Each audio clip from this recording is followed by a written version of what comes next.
video is sponsored by Oceanwide Expeditions.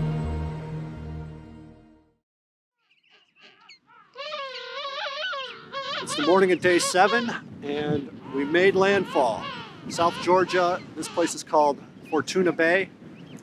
We did a beach landing in an absolute pouring rain, but it was incredible. All these fur seal pups came up and swirled and swarmed around the Zodiac as we were unloading, and all the penguins were just massed around the beach right there. Then it took a nice walk, probably 2 kilometers, to a massive king penguin colony. And the colony is the 3rd largest in South Georgia. It's full of birds right now. And walking from here to there, you just come across all these groups of penguins displaying, crossing little streams, and the little baby fur seal pups. Thousands of them everywhere. There's one right here. Here he comes. You want to see a fur seal pup?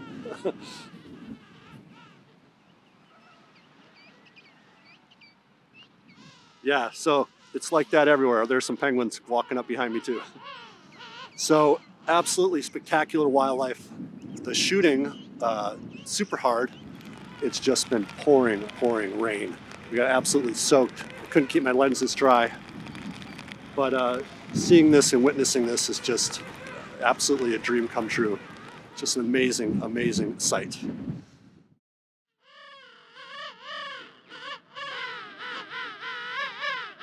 King penguins are highly gregarious and primarily nest in massive colonies on sub-Antarctica islands that can number in the tens or even hundreds of thousands. Their breeding cycle lasts over a year, and at the time of our visit, many birds had new eggs, which they incubate on the top of their feet. I was a bit overwhelmed by the photographic options in the limited amount of time that we had, so I tried to get a variety of things.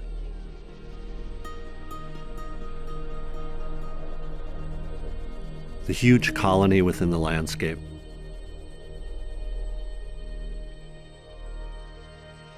some tighter shots focusing on the density of the colony, in which I tried to find a bird to use as the focal point, some portraiture,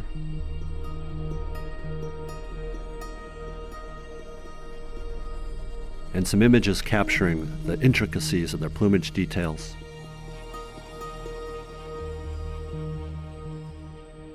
And some behavioral interactions.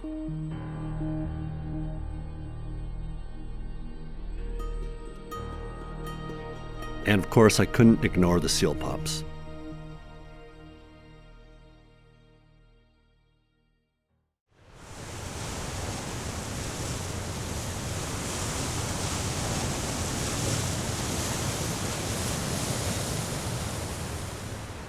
Before that, Captain and I assessed the conditions at Deep Harbour, and we decided it would be unoperational again.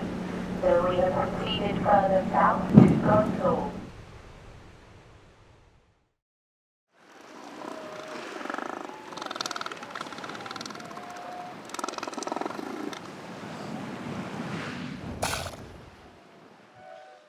Well, we've made it to shore again, finally, at a place called Godfall.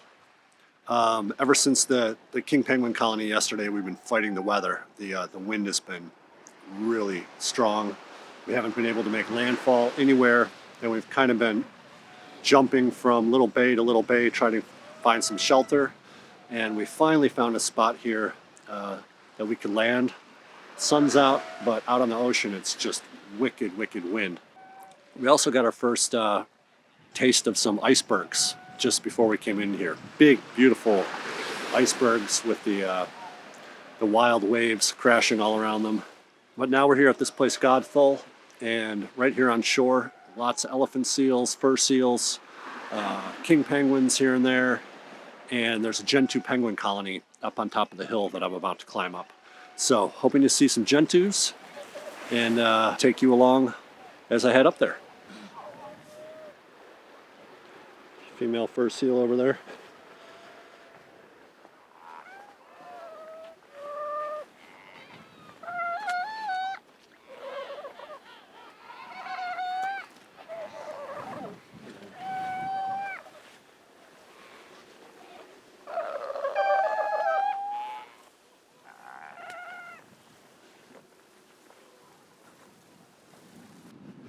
Well, it's a bit of a climb, but I'm approaching the Gentoo Penguin colony up ahead.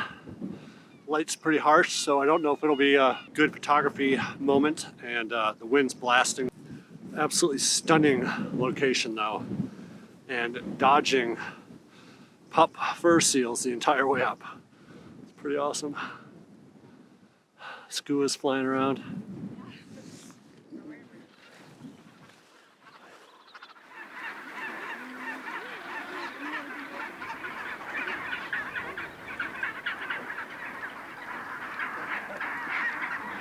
It was a chaotic scene at the top of the ridge, with grown Gentoo chicks nearly as large as their parents, wildly chasing them to be fed.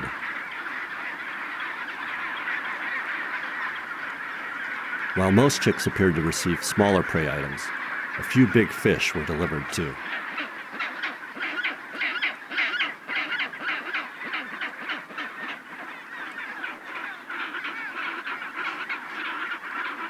This time of year it seems strange that the Gentoos would nest so high and so far away from the water. But they often choose windswept areas like these because they are first to become snow-free in spring. And nest flooding can be a high cause of mortality for young chicks. Very soon, these chicks and parents will be heading out to sea.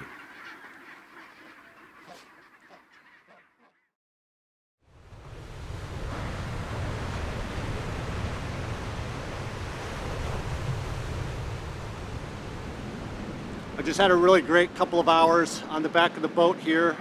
We're cruising north along the coast of South Georgia now again. The wind has really thwarted our efforts to get ashore anywhere, so we're looking for shelter somewhere in another bay. But the birds in the landscape are still absolutely amazing. Tons of really beautiful isolated icebergs out here, and all sorts of birds in this kind of heavy weather we're having right now. Had a light-mantled albatross, lots of white-chinned petrels again, South Georgia diving petrel, Antarctic prion. One type of shot that I really want to work on this trip is small birds, big landscapes, especially birds, mammals associated with icebergs where they're small in the frame. And I think I got my first taste of getting one of those kind of shots with a black-browed albatross and a really beautiful iceberg that was going by at the time. So that's one kind of shot I've really got my eye out for, that I hope I'll get lots of chances for as we head south to Antarctica in a couple of days.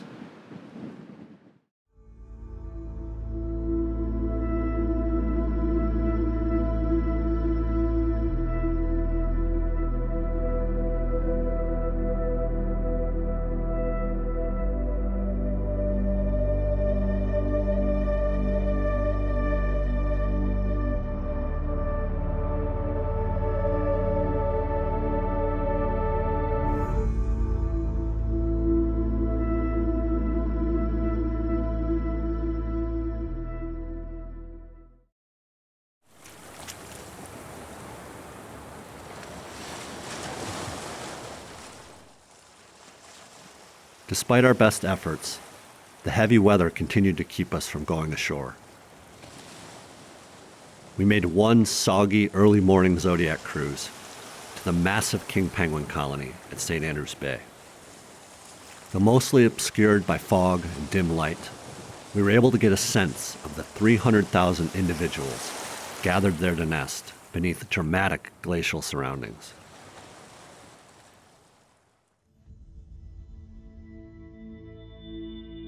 It was another tough photographic situation on a bouncing Zodiac in low light.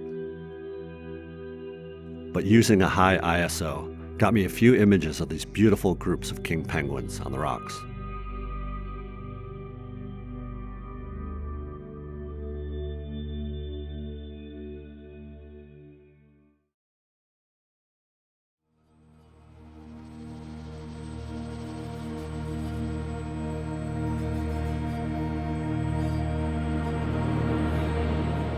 With our time running short and nowhere to land, we set sail for Antarctica. We were ushered out by blistering winds, gusting to over 90 knots. and wild seas colliding with passing icebergs.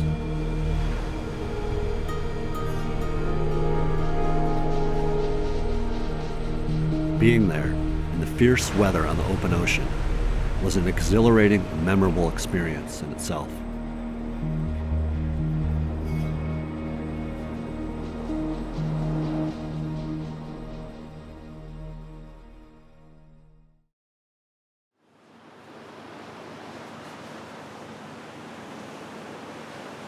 Right now, we're about 36 hours post South Georgia, heading south.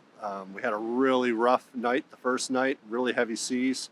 But this morning, things have really calmed down quite nicely, and we're about a day out from the Orkney Islands, which will be the first set of islands we hit before we get to the Antarctic Peninsula. It's pretty quiet out of the ocean right now. We did see some killer whales and a pod of beaked whales a little bit earlier. It's still only about 7:30 in the morning.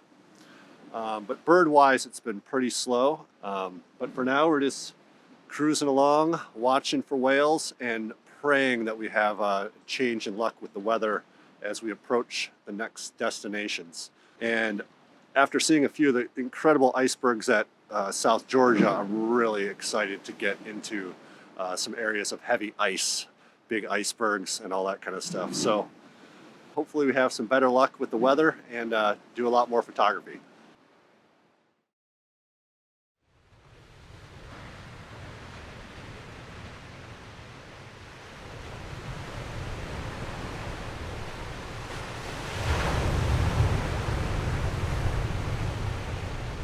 As we were sailing this morning, it was quite foggy again today, super foggy.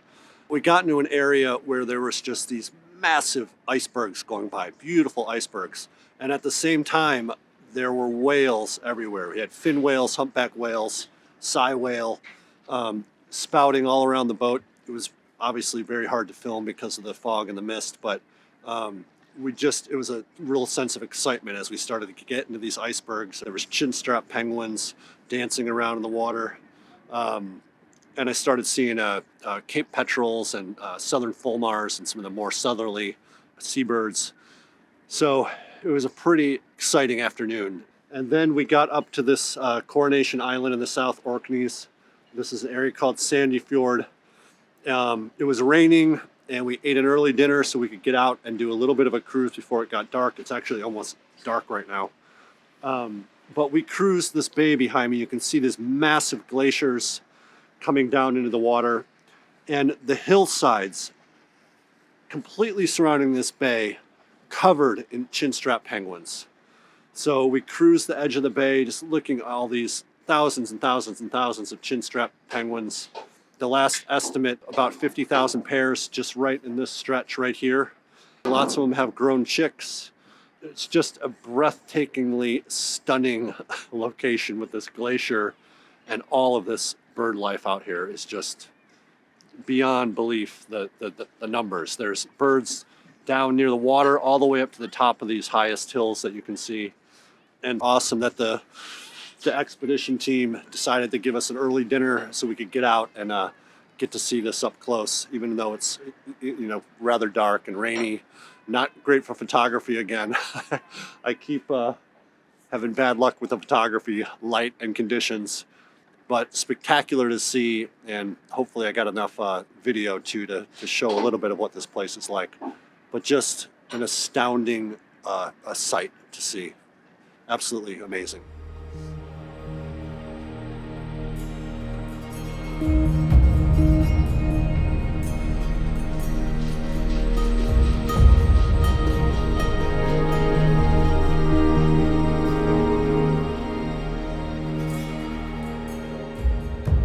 Though photography continued to be a challenge in the difficult lighting and weather conditions, the lifelong impressions left by the sheer biomass of the previous days was enough.